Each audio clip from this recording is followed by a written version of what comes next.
Hi guys, it's Heather, the Butterfly Effect plant-based weight loss, and today is Wednesday, and that makes it weigh-in Wednesday, and that's the day I come on here and make a video and I weigh in. I weigh in on my weight, I weigh in on my life and whatever else is going on, and I share that with you.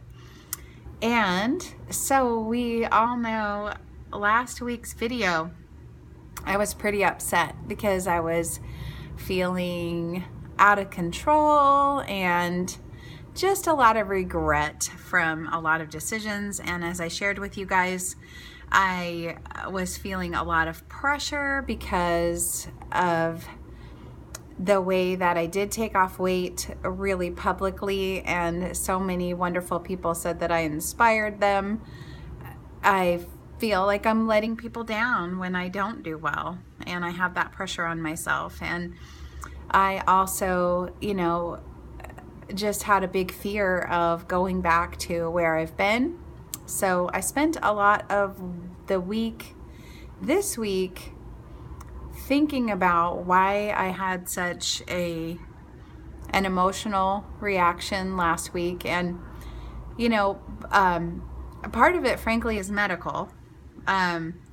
I've got, you guys, I've shared this before, I've got these tumors growing in my lungs. They are neuroendocrine tumors, so they're part of my endocrine system. Neuro is nerves, and endocrine is your endocrine system, and they make hormones. And so for the last 6 months or so, maybe even a little bit longer, I have been almost like a woman with crazy PMS all the time, or at least most of the time. And so that one of the things that does is it makes my emotions be closer to the surface. It doesn't mean that I don't mean the things, it's just that I feel it more strongly. And so a lot of that was coming out. I've always been a person that when if I'm upset, of course I cry, but also I cry when I'm angry, or any strong emotions for me come out, as a desalination process. I do, I'm just a person who cries, which can be really frustrating because you don't, you want to be professional and you don't always want to be perceived as a crybaby. But last week was particularly emotional for me, and it all came out on the video.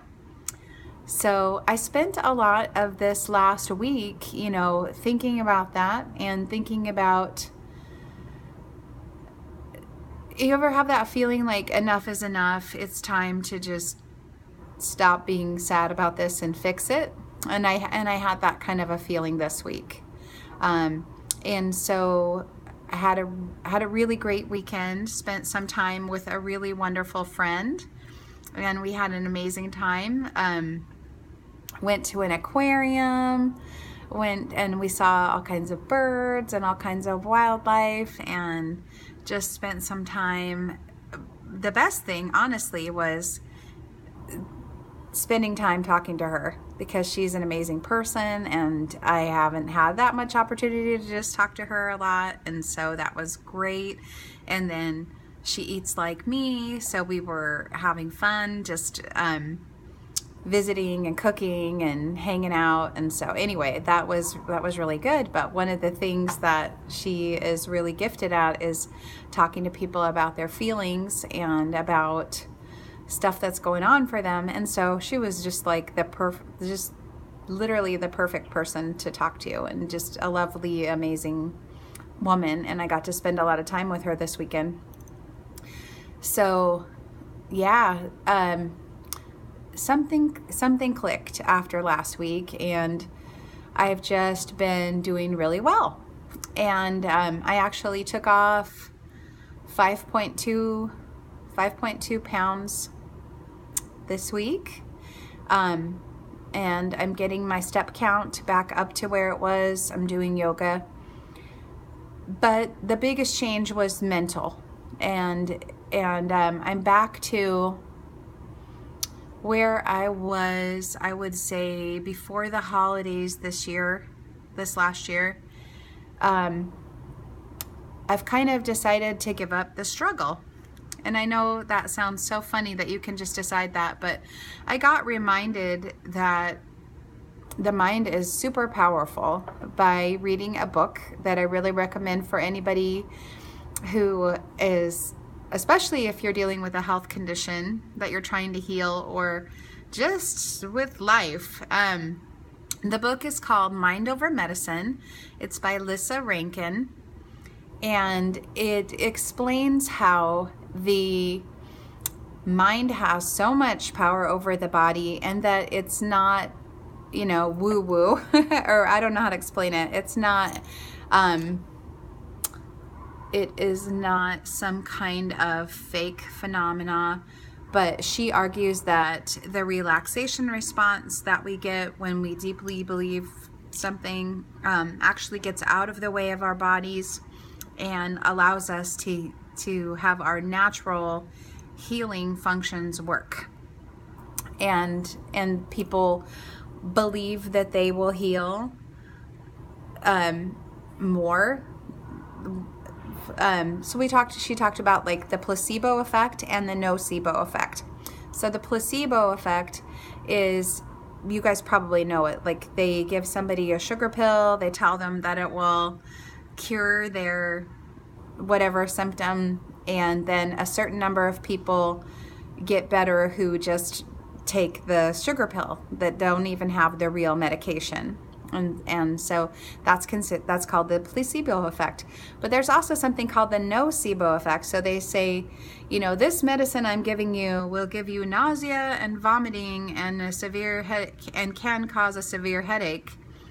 And then again, the patient is not actually given the medication. They're given the, you know, the other, the placebo, the sugar pill, or whatever you want to call it. And they do get nausea and vomiting and a headache because they were expecting it. So our minds are super powerful.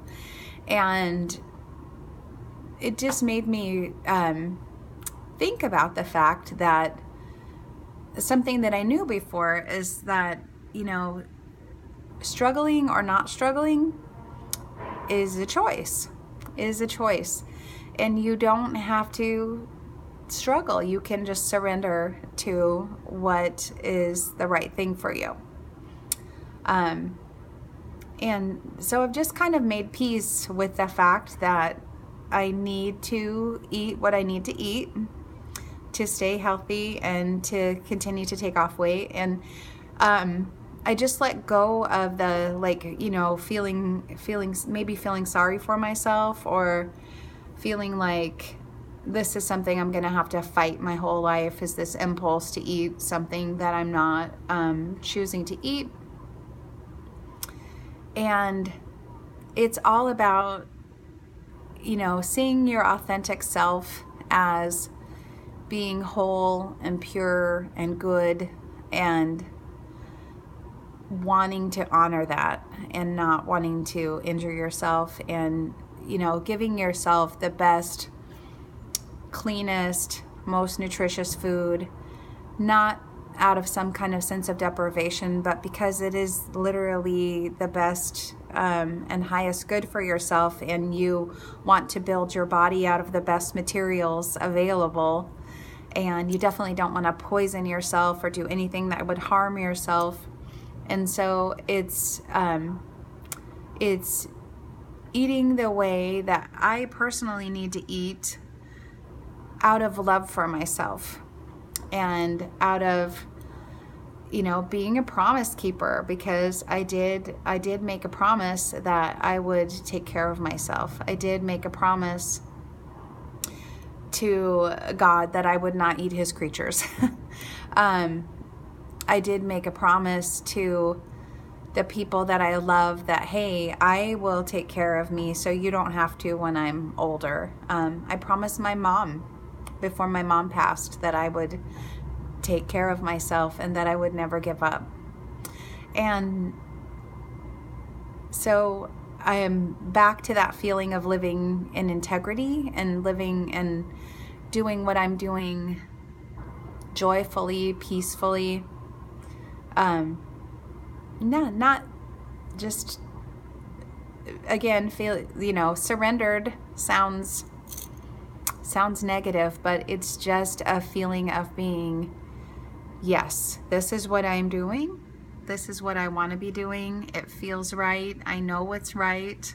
In my heart, it feels good. It resonates with who I am. It resonates with my values of loving animals and loving the environment and loving my body. So it's just all good. It's just all good, and it's a 180 from where I was like a week ago. So I'm in huge gratitude for that. Yeah, so I would really recommend that book. I think it's great. A couple of the stories that stood out to me were, there was a person who had very terrible, very advanced cancer, tumors all over his body, and he heard about an experimental medication that was being tested for his kind of cancer, but he wasn't able to it was a trial, and he was too sick to be in the trial.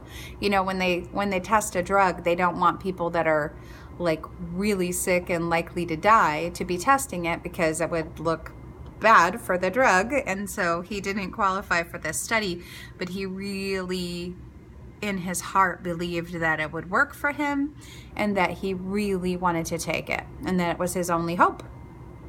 And so his doctor, by some means, obtained this medicine and gave it to the patient. And within, seriously, like 48 hours, this is all documented, within 48 hours, it was as though his tumors were melting like snowballs, was the description, all over his whole body. And he was wonderfully well, and he could breathe because he had tumors all in his, chest cavity and everything, and he could breathe and he could function, and he was doing really well. And it was a miracle, right? And then the FDA came out with the primary report on that drug and said that it was not actually effective, that it did not work to cure cancer. And sure enough, this man got sick again almost immediately. The tumors came back like with ferocious speed, because he had heard, wow, it didn't work after all. And so his doctor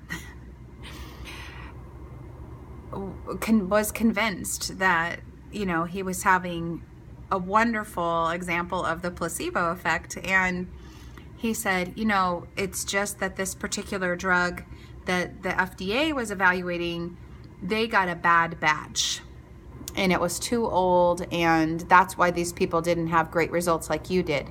But I have obtained like an amazingly fresh, twice as potent batch, and I'm going to administer this to you, and I know that it will work because it worked for you before. And the patient was like, yes, let's do it. And so the doctor gave him this medicine, only this time it was literally an IV of a sugar substance. They gave him TPN, which is total, nutrition, but he thought it was the drug, and immediately his tumors again started to melt like snowballs, almost completely went away within a shockingly short amount of time. And so all was well until the final report on that drug came out and said that it wasn't working at all, that it absolutely did not work for anyone. And the patient found this out. And unfortunately, he was gone. He passed away within 2 months of that, even though he had been doing so very well. And so all of this is to say that our minds are very, very powerful. They really do control our bodies, and it's positively biblical. If you so as a man thinks, so he is, or as a woman thinks, so she is. And be renewed, be transformed by the renewing of your mind. These are two phrases, two quotes from scripture that have always meant a lot to me. It's true. It's just how we're made. And so I'm feeling really good this week. I hope you guys are really good. And I just want to say thank you to everybody who is so kind to me. I so appreciate it. I look back at the video and you know, I was almost embarrassed because I was so emotional. I was embarrassed, but you know, it was all stuff that was coming from my heart, and I just appreciate you guys. You're so supportive and so kind and so caring, and if I really mean this, if there's anything I can do for people, I will. I absolutely will. And you know, thank you for everybody who honors me by saying that they need help, and so that we're all in this together. We're all in this together, you guys. Every time I make a video like that, I get a lot of people, me too, I'm struggling too. So, you know, let's all get well together. Let's all have our best life together. Let's leave behind these pounds of pain that are not serving us. Let's just leave them behind. We don't have to keep carrying them. You know, there's a quote like, you are carrying around the mountains you were only meant to climb. You weren't meant to carry them around. You were supposed to get past them. And that another favorite phrase in the Bible, and it came to pass. And it came to pass that this happened, or it came to pass. It came to pass. It didn't come to stay. So if you're stuck, or you're just feeling terrible about yourself, you know, realize that that's a temporary condition, and that it could change right now. It could change. I mean, look at the difference between last week's video and this week's video. That's all I can say. And it's a good day to have a good day. It was a good week to have a good week, and I'm really grateful that I did, and I'm really grateful for you, and I love you guys, and I hope that you have a wonderful week. Talk to you soon.